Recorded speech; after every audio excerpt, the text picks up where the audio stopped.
All right, everyone, welcome to our first Zoom session for the semester. I'm so happy that you are all able to join us today, and we're going to begin with a little get to know you session. Now, a number of you have already made an excellent initial step in completing the questions for our first discussion prompt. So I'm happy that we're able to refer to those responses as we get ready to spend more time together this semester. So I'm going to ask you then, I'll do the share screen so we can have access to our course here. And I'm going to go to our home page. And I'm going to go to our discussions. I can see I even have a couple of unanswered discussion posts already. So here we are. There were 3 questions to respond to for session 1. The 3 questions were: 1, what kind of reading and writing do you do on a daily basis? 2, what kinds of reading and writing are you comfortable with? Those aren't necessarily going to be the same 2 answers. And then lastly, how did you go about gaining your reading and writing skills in preparation for the course? So if we look at the results to session 1, you can see that we already have a pretty active discussion board here. I put in an example to sort of show how the back and forth might look with I used Morty from Rick and Morty as a fictional student to go back and forth and develop those ideas. Here's Austin, and he responded here. He says he usually reads current event articles along with company emails and instructional manuals for electronics.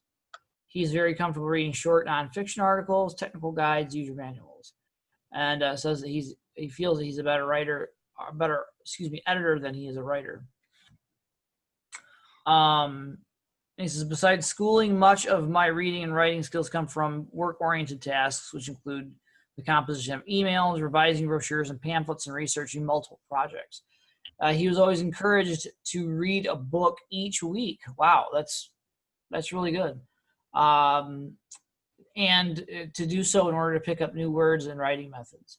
He says his girlfriend is also a journalist who has opened up his reading schedule to some new interesting material. All right. And I responded to him. Then here's Madison. She was responding to a question I'd asked. And so she has some authors there. So going back to just the 2 of us for a moment, let's start with just those 3 questions. Number 1, how do you define your reading and writing activities that you enjoy? Mostly fiction and I'll read anything, man. Yeah. Like I was a big reader when I was a kid, but like once I got to college, it ain't that big. Like until I got into like English classes and everything. So. Excellent. Do you have a particular author or a series of books that you enjoy following? Yeah, the Harry Potter. Mm-hmm. J.K. Rowling and all that. Like I get into that. Yeah, that's really interesting. A lot of students from your age group cite that series as one of their fundamentally favorite bits of reading. I've even known, it was like kind of my first adult novels. Mm-hmm. I've even known it was my first like adult novel that I ever read. Yeah. And I have known students who have gone back and reread the series, maybe even multiple times. I have to say that must be a very powerful reading experience. I've only read the first one, so A follow-up question number 2, then. Where did you gain your reading and writing skills?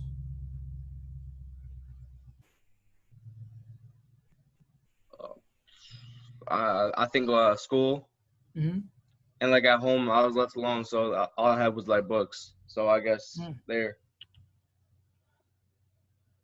Yeah, a lot of students have a similar experience to their reading regimen. Specifically, I think it's interesting that a lot of students will begin reading with a reward system in mind, and then they will find a series of readings or a series of novels or even just perhaps an author that they enjoy following. I remember it was so interesting when I was a student. I used to really like Stephen King, and those are some pretty hefty books that guy lays down. And I read Stephen King voraciously, but part of what drove my interest in reading and my desire to pursue Stephen King was the fact that my instructors didn't want me to read him, or that they thought his work was they thought his work was too mature for someone who was in junior high school. And I thought, that's so, you never hear that today. It's so antithetical to the idea of reading. It's like, if you can get a student to engage in reading, it shouldn't really matter what they read. So eventually when I got to high school, they stopped bothering me about that. But did you ever encounter an instructor who wanted you to read something different, or had a situation like that where they said, oh, don't read that, read this instead? Like only for like comics. Like when I was younger, like graphic novels, they didn't let me like read that in class, even though that was like my favorite thing to read, Yeah. But like in all retrospect, I respect their like view, it ain't all that, Yeah, and one of the things that especially early education teachers, so like 4th through 7th grade, grade 4 to 7, they have a set of agendas or points that they're supposed to fulfill in order to prepare their students for high school level work. And one of those guides is a reading comprehension level to prepare students for the textbooks that they're going to have to read, and for some of the vocabulary that they might encounter for assigned necessary texts from classic American literature and other sources. So one of the things that's unfortunately not a strong suit or a long suit of comic books or graphic novels is the fact that many of them do not contain the consistent vocabulary building levels. Because even when you have a graphic novel and it's a well-written graphic novel and it's dealing with mature themes or a deeper context than bang pow sort of comic, which there's nothing wrong with that either, but they do have a limited amount of vocabulary and verbiage available to them because their space of a graphic novel is shared with visual content.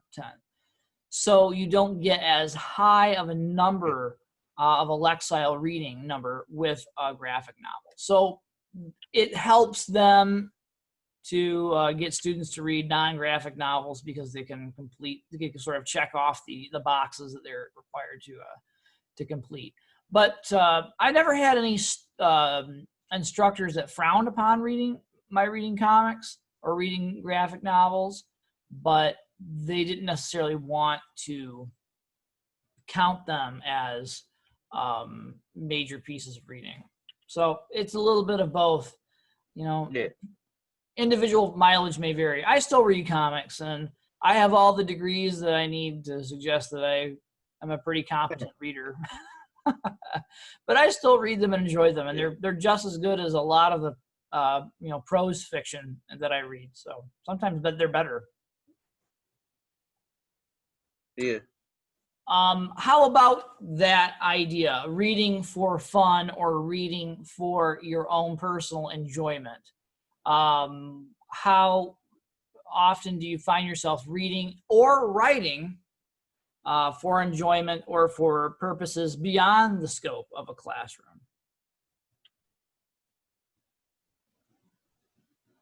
Only the better my knowledge of like what's happening in the real world, like Mhm. all the things that's happening. So I read the articles, but that's the only really reading that I do outside of school right now. Yeah, for sure.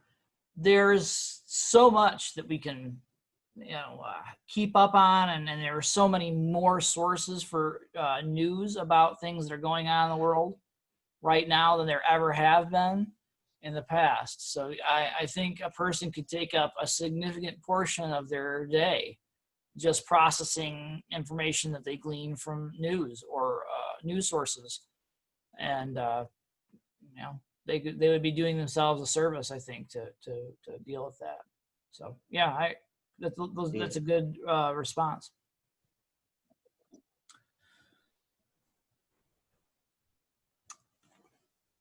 Any other questions or concerns about that initial session, uh, that initial collection of Nah, posted messages?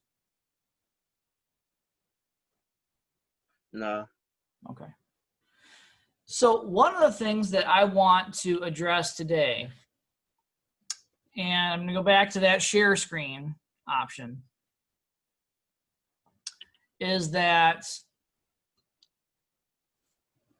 we will have an option this semester to write several various assignments. And that, of course, will mean that we'll also have an option to express ourselves and delve into these questions about how we all went through that process of reading and learning to write. And we'll do a little self-evaluation. So I'm going to head over to the self-assessment project link. And I'm going to share the first self-assessment essay prompt with you. Now that might seem early, but today is the 9th, and our drafts for these initial projects are going to be due on the 11th. So before we wrap up this week of courses, we're going to submit a short essay. So let's take a look at it together. Here on the self-assessment essay prompt viewing page, you can look at the entire document, or you can scroll down a little bit and download the document to your computer or PC. You can also do, this should also be accessible via Mac. But the nice thing with the document is that you can look at it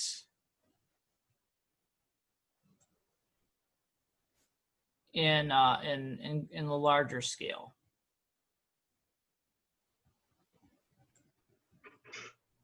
Okay, here it is. Oh. Now it says my screen sharing is paused. Can you see this? I'm not sure why that is. Yeah. Like, were you trying to open the document? Yeah, Yeah, it froze for a little bit. it did. You're Okay, well back that's on. all right. Yeah. That's unfortunate, but I do have an option here to display this for you. So the first thing that you can see then on the display is the graded assignment, and you can see that the self-assessment, self-assessment is rated for about 7%. So it's nice to start the semester off with a kind of low stakes assignment. One thing I do want to point out is that even though it is due the 11th, you have until midnight. So you don't have to have it in by the end of the class session or even a specific time. You have the entire day to get that completed. The final version will be due 1 week later. So we will have a response available the next day, or excuse me, the next Monday. and then you'll be able to get together with a peer review student of your choice from our course to complete the peer review. And once you have my commentary and the commentary from a peer review fellow student, you can begin the revision process, which won't be due until the next week, the 18th. Again, you have the entire day to complete that activity. This will pretty much be the routine format for all of our materials this course, for this course. But there is one day I wanted to point out, which is the second project. It's just because of how it fell. It's due that weekend that we are leading into the 4th of July. So it's not due on the 4th, but it ends up being due on like the 2nd. So if students want to work ahead or they encounter some kind of delay due to the holiday or travel or something like that, make sure that you reach out to me. I'll try to be as understanding as I can given the context of that holiday. Okay, so evaluation, we'll grade it out of 25 points. The length will be 500 words. Now, it's not as precise as I'd like it to be, but 500 words is typically about 2 pages in length. So most of the time, students have had no trouble hitting 500 words. The reason I have to use a specific designation for words is due to a Kishwaukee College mandate for my department. They want to make sure that students in composition write a certain amount of words over the semester. So a lot of students want to know just how many pages do they have to develop in order to write or this assignment or get the best possible grade. However, it's word-based here at Kish for my department, so that's why I include the pages and the words in the assignment description. The format is pretty similar to something that you'll see throughout the semester. It'll be a size 12 font with a Times New Roman theme.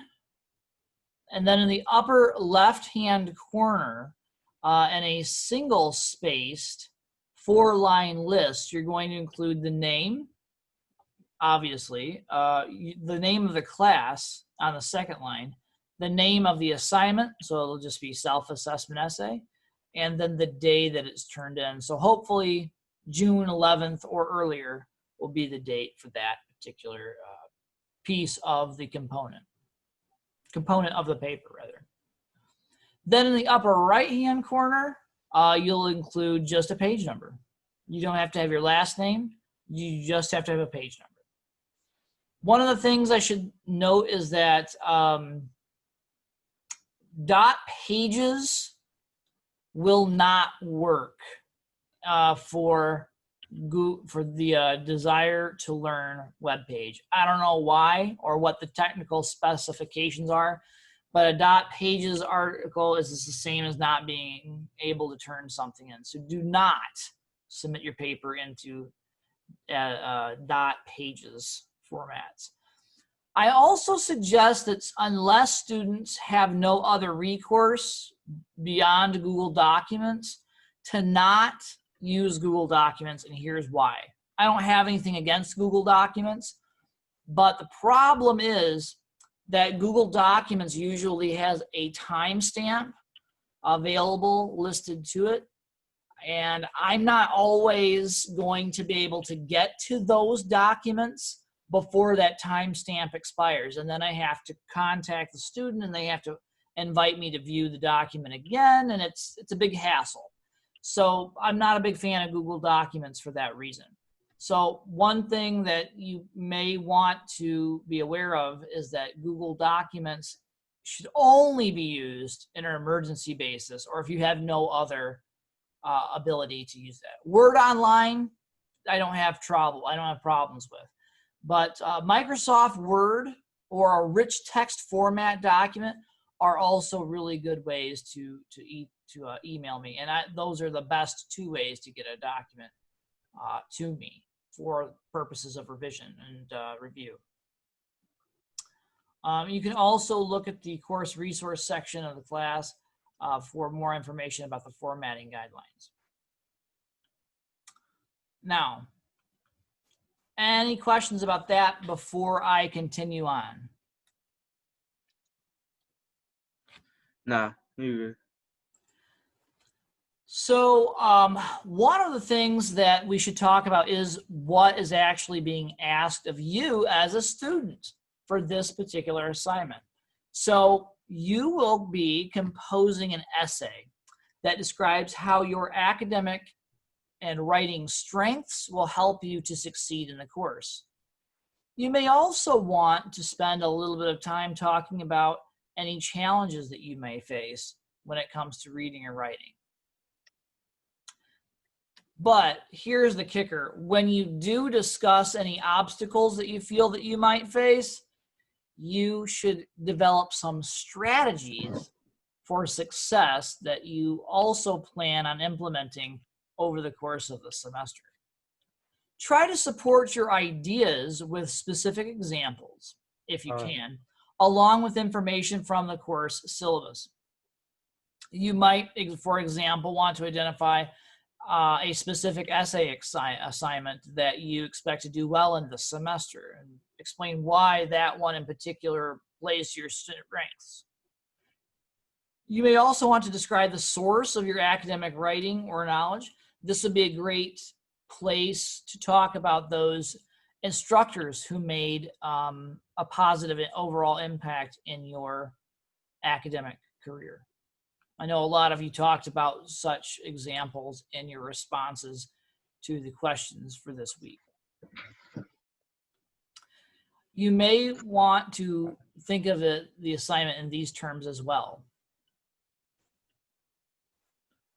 You may also want to think of the assignment as, sorry, I lost my place. Give me just one moment. Of how you acquired useful skills or developed a good or bad habit, depending on that example. Welcome, Cody. How are you doing today?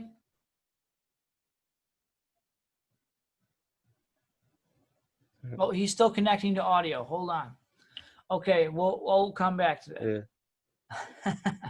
Feel free to incorporate any strategies that you already know about into the development of this essay. For example, if you want to write a formally structured persuasive essay, you can do that. Alternatively, you may wish to structure your essay more like a narrative, which I think a lot of us are familiar with, in which you tell the story of how you acquire your strengths and weaknesses. Either version would be, I think, an acceptable approach to this particular topic. This is the one sort of narrative or personal writing assignment that we have this semester.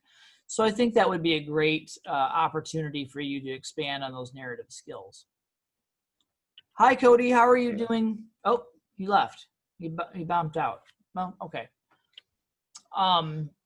Again, the other thing that is worth mentioning about this particular assignment is that you may use the first person pronoun I, and you will probably typically not see that that's used as often in this level of collegiate writing. But this is one example where I can tell you that that's A-okay. You don't have to worry about that as potential issue that might hinder your best score. The essay has multiple. Oh wait, you can't say I. Sorry, go ahead. You can say I in your essay. In this one, yes. Oh, okay. Mm-hmm. You can use the first person I in this essay, and you can use a narrative structure to respond to the ideas in the essay. That won't be true of our later assignments as much, but this one is you have no problems. All right. The main focus or purpose of this initial essay is to give you an opportunity to explore the requirements for the course in a greater detail.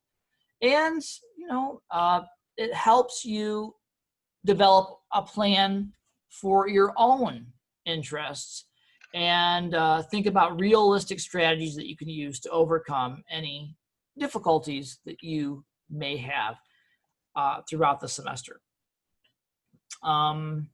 Lastly, it really gives me a chance to show gives me a chance to see how you write, or for you to show me how you are functioning as an author at a collegiate level. It also tells me which writing skills we may need to focus on, whether it's at an individual level or I see a thematic class issue that we'll address in class, or I will partner with Miss Kempton to address or improve upon. The essay will be completed during class or during some class time this week. However, for direct assistance, you can always arrange for a meeting, be it virtual or otherwise, with a writing specialist and tutoring services. And I've got some information there about tutoring services as well to sort of clarify things. All right, I know I've been asking this question quite a bit. Did you have any questions or concerns before I move away from this document, though? No, sir. Okay. So one of the next things that I want to approach with you is the issue of the text Ready Player One. Are you familiar with the film adaptation or this novel already? Yeah, it's dope. Okay, very good, very good. I've only seen the movie though. Okay, Yeah. so more the film. Excellent. I know that I enjoyed the film adaptation. I actually saw the film adaptation first, and it was. Oh yeah. Yeah, and it was I had a friend, and he expressed the fact that he enjoyed the film, but he missed out on some of the elements that he enjoyed from the original novel. And he was so adamant about expressing his interests in some of the elements from the book that I went ahead and picked it up just so I could understand what he was talking about. And of course, reading it with my professorial hat on, as opposed to just perhaps as a traditional reader, I saw a lot in the text that offered up some very interesting elements for literary analysis. And I thought it lent itself to a nice base text that allowed readers, especially student readers, to approach a lot of different topics over the course of the novel's design. So I'm hoping that you find some of those same themes working within the context of your own reading experience. Now, the first grouping of readings starts with chapter 0, because for some reason, the book just incorporates a prologue, which is numbered. I don't know why. That's just an issue with the author, Ernest Cline, wanting to do something a little bit more creative. So as you can see here, I'll show this here on the screen. The book starts with chapter 0, which is really weird. So in the syllabus, the first couple of chapters readings, I think, say chapter 0 to 3, which is essentially the first 4 chapters of the novel. And that takes us up to about page 46. But if you can see here, page 46, pardon my scrawl, I've got some notes on here. Page 46 actually is barely a page. So really we're talking about 45 pages. Now that's over the first week. So if you started reading, let's say you didn't have access to the book right away and you didn't start reading until until Thursday, so that's all, you have Thursday, you had Friday, and you had Saturday, Sunday. That'd be 4 days. If you include Monday, because technically we only meet Tuesdays, Wednesdays, and Thursdays for the class, that'd be 5 days. And that's a real nice divisible number. So 5 by 45, that really means if you can read 10 pages or 9, in the case of the division, if you can read between 9 and 10 pages a day in this chapter, this book, you're gonna be fine. So, that comes out to about 45 pages a week, and that's a pretty digestible number for a text, I think. Any additional questions for me right now, Cody? Can you hear me?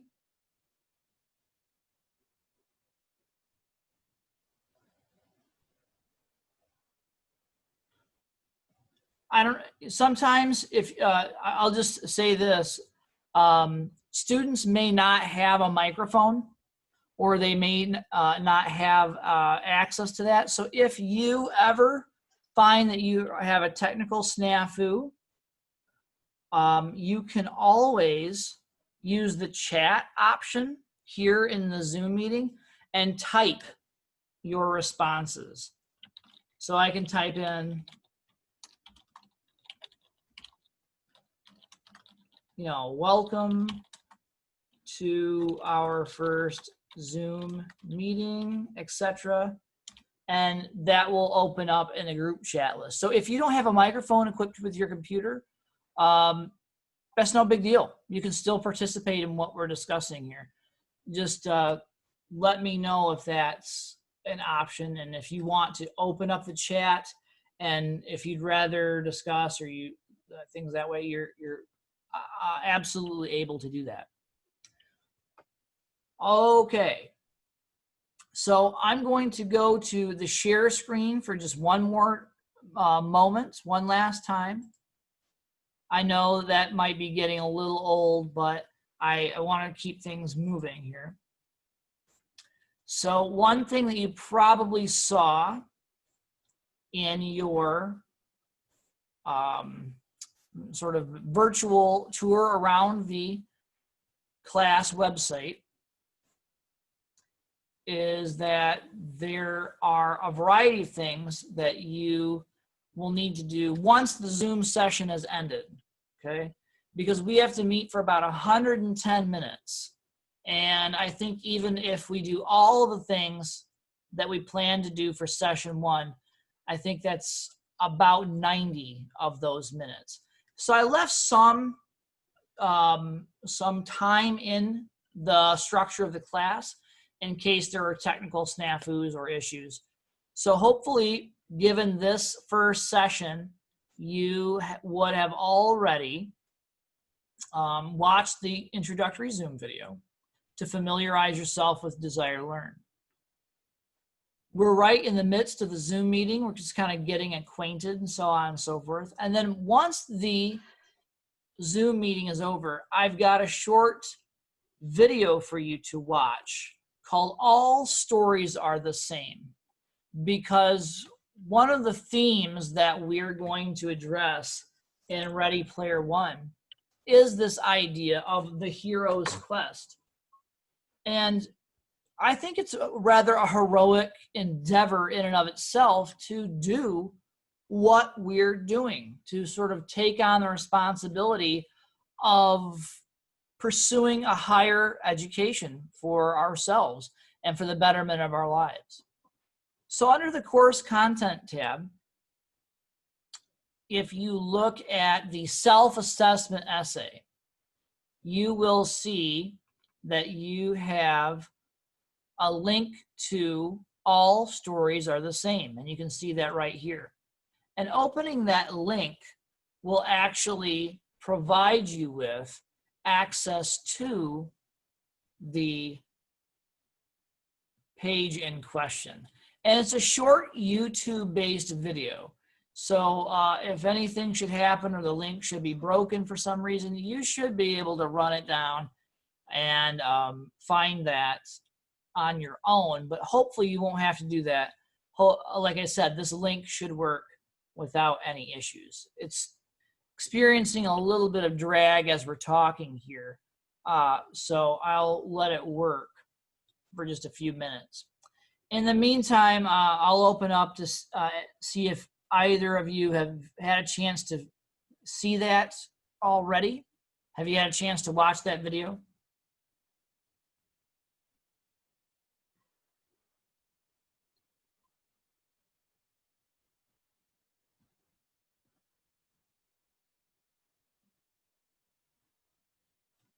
Have either of you had a chance to see that video yet? It's okay if you didn't. Oh, sorry. Which video? The all stories are the same video. Oh, no, not yet. Okay, so that would be that once the Zoom meeting is over, that would be the next step to watch that video. All stories are the same, because that will give you a sense of the Joseph Campbell version of how a story forms on a number of specific or 8 specific beats or points, as described by Dan Harmon, the author of the guy who created Rick and Morty and the TV show Community and a number of other projects. Mm-hmm. So you should be able to see how those beats match up to our own text and use that as a form of comparison that we can use to form the basis of our responses. Let me see if that's up already. Yes, there it is. So,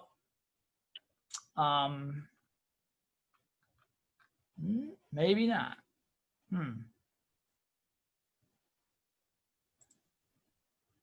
So, yeah, here it is. And you'll be able to see it's got this Darth Vader emblem on it. I don't have enough time to do all the things that I want to do today for our Zoom session to just show it in our own Zoom session.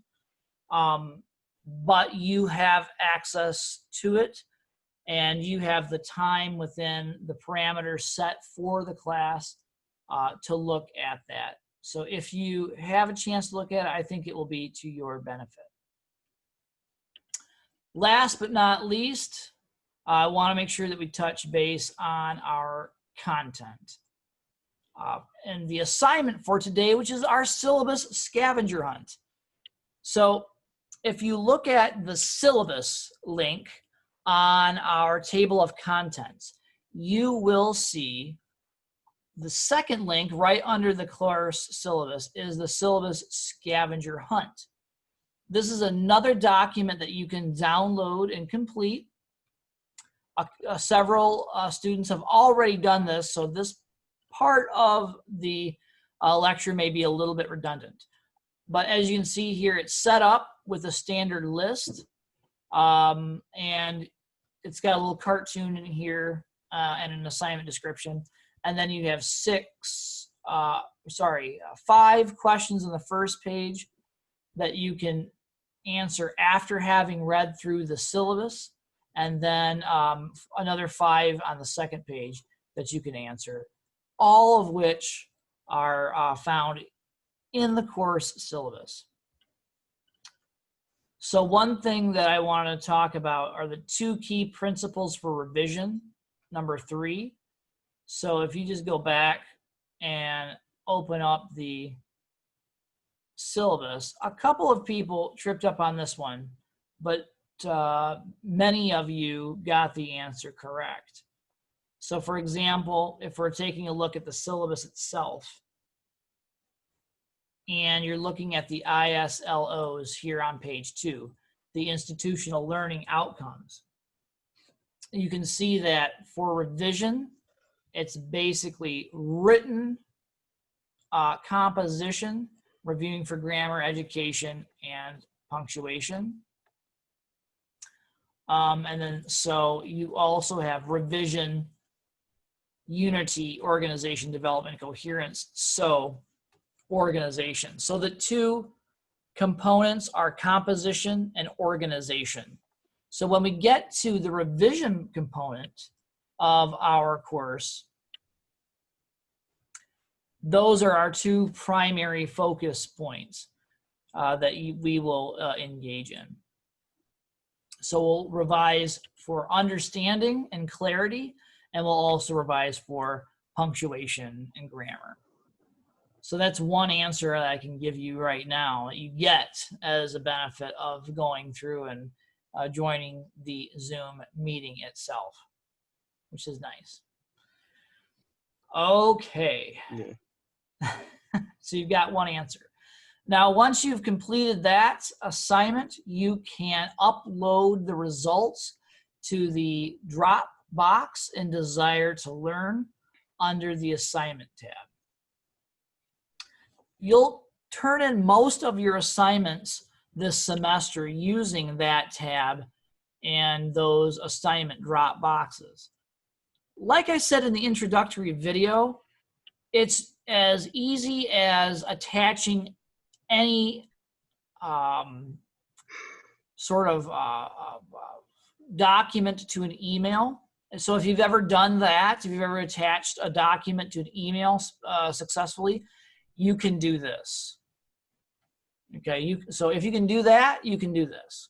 So that part, in terms of the technical aspects, isn't particularly challenging at all. So just be sure that you can find that and access the components involved. Welcome, Marcellus. How are you doing today? Good. Can you hear me? Yes, I can hear you just fine. All right. Yeah, I'm doing good, man. How you doing? I'm doing well also. Thank you. Are you having a successful day so far with this initial kind of Zoom meetup? No problem, man. Good, good. I knew there might be some technical issues Nice. along the way, so I tried to provide a little bit of a time cushion here for all of us. That's all good. I think I'm pretty sure you already responded to the discussion questions.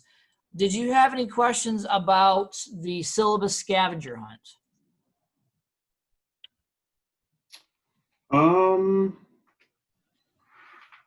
Let me think. I don't really think so. Okay. Very good. Cody, how about yourself? Can you hear me? If I think of anything, I'll ask you. Please do.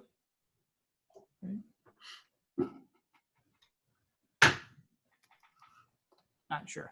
But like I said, if you do have any issues with that, let me know. I'm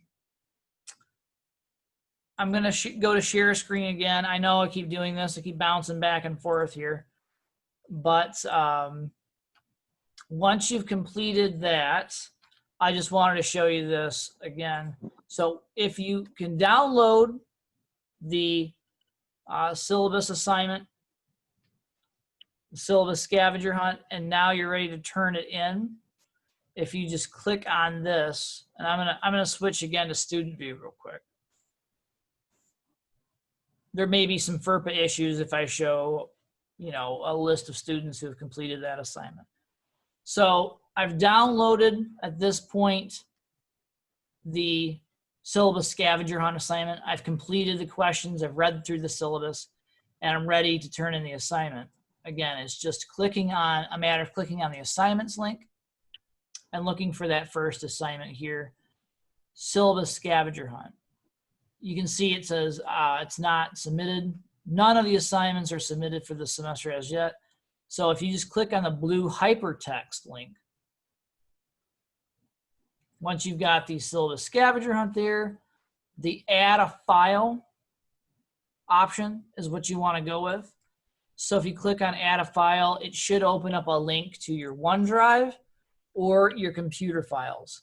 Since we're working at a distance capacity, I think a lot of you will probably use a computer file, or you may use a memory stick like this one to access your files and keep track of the assignments for this semester. Once you select a file, I'm just going to select a pretend file from my list here. Let's just say it's, I don't know, this thing called Tuesday. And if I select that Tuesday file, I then just have to click on the add button, this blue add button at the bottom of the page, and it should give me a message that says, hey, this was successfully uploaded. And then you should just be able to click OK, and it should go away. I don't want to do that, though, so I'm going to cancel that out. And that's all of that's involved in that particular component. Any initial questions about that as you're looking at the ideas?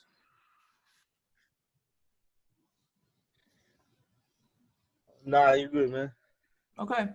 All right. So like I said, after the Zoom meeting is over, you can take a few minutes to watch that video. Every story is the same. Now that's going to be important for tomorrow's discussion session, because I'm going to ask you a number of questions related to that video. All stories are the same. And I think that will help you to sort of design your initial responses to those discussion forum questions. By the way, you're all doing a very nice job so far with the forum discussion questions. I have nothing but happy and successful reports to add on that end of the endeavor.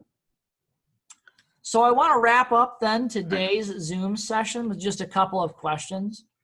I've been talking a lot. Hopefully that's, other than guidance, that's, the most talking I will do in these Zoom sessions, and I'll hear more from all of you as students in the future. But let me just finish today by asking about this whole thing. Is this anybody's first semester at Kish, or just first semester at a college?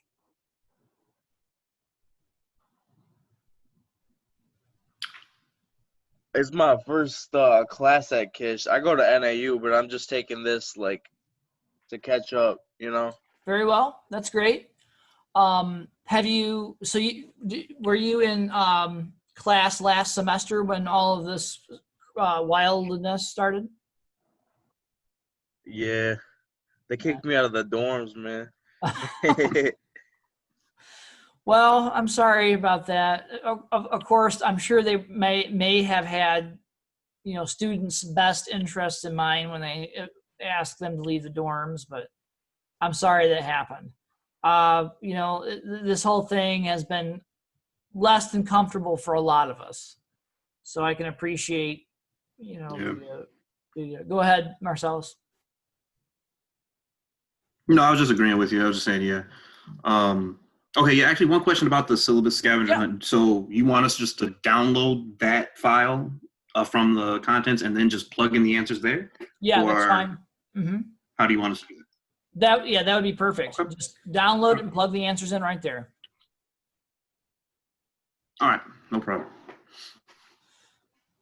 How about, since this doesn't seem to be anybody's first semester, like this isn't your first college class ever, is this anybody's first online course? Yeah, it's mine. Okay. Yeah, all right. Same. Well, luckily I have taught this course online, and I taught a hybrid version of this very same course this past semester. So I think that we're going to be able to be relatively successful. The one thing that I've had a little bit of trouble with, and that I think I have conquered now, is how to make these very Zoom sessions available, because when we're done here, I'll be able to upload the recording. So for example, if you had a technical problem, like we're supposed to have some storms in my area later this afternoon, which may have impacted my ability to get online and access the course.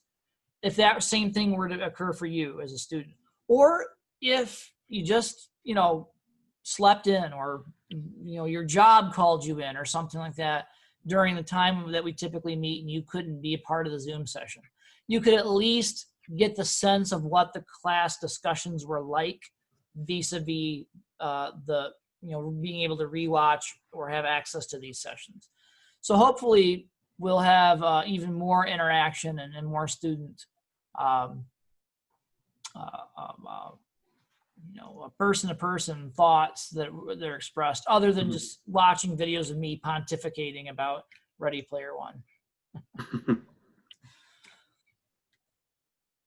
Sounds good, man. Yeah, very well. I'm Cody. I'm trying one more time. I hope that this isn't frustrating for you. Remember, you can type a response in the chat option if you don't have a microphone, or if you're having any difficulties. If you can chat whether or not you can even just hear me, that would be great.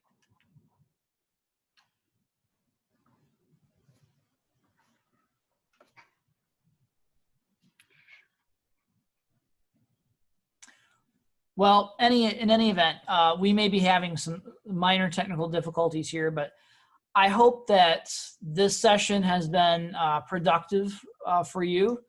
It's been great to put some voices to some of the writing that I have read in the discussion forums. And I think that as the course evolves over the next couple of weeks, and when we write that first draft, I think that it'll be interesting to get to know you as students on a personal level, as well as just interacting with you through the forums.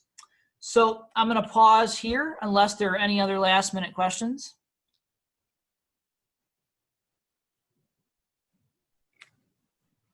No, I'm okay. I'm good. Yeah, Okay, very well. So I'm going to sign out and thank you for your participation today. We'll meet again, same time, same place tomorrow for Wednesday's session. And until then, keep thinking critically. Bye-bye, folks. Take care, man. All right, bye.